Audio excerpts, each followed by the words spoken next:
Matthew Yglesias has put out the top 6 issues he thinks Democrats should run on to secure a big victory in the 2026 midterms. He calls it the 6 for 2026. We have ban congressional stock trading, expand Medicare to cover dental, vision, and hearing, raise the minimum wage to $12 an hour, crack down on tax evasion, spend on reducing lead pollution, and guarantee abortion rights nationally before 12 weeks. Let's break these down one at a time. Ban congressional stock trading, that one should be a no-brainer electorally.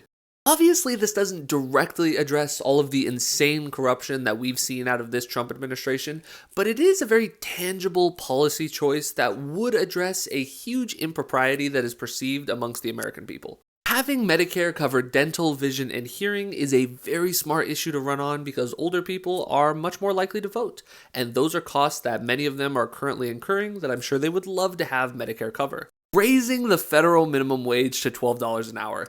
It is actually wild how low the federal minimum wage still is. I'm honestly surprised that this one hasn't already happened.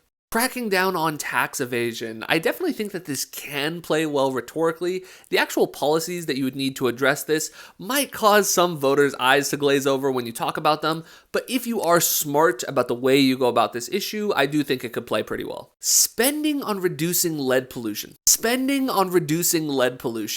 This is the one I'm most iffy on, not because I'm against it, but I'm just skeptical on whether or not you can run a national campaign around it.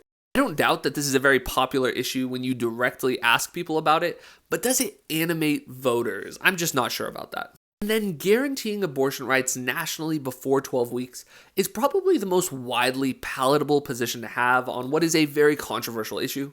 Overall, I do think this is a solid set of issues for Democrats to run on. Will they? I really doubt it because that would require leadership and organization, which Democrats currently lack. That can change though, and there is enough time between now and the midterms for the Democrats to develop some sort of policy set. It doesn't have to be exactly this, but something like this to run on and get huge majorities because that is what we need.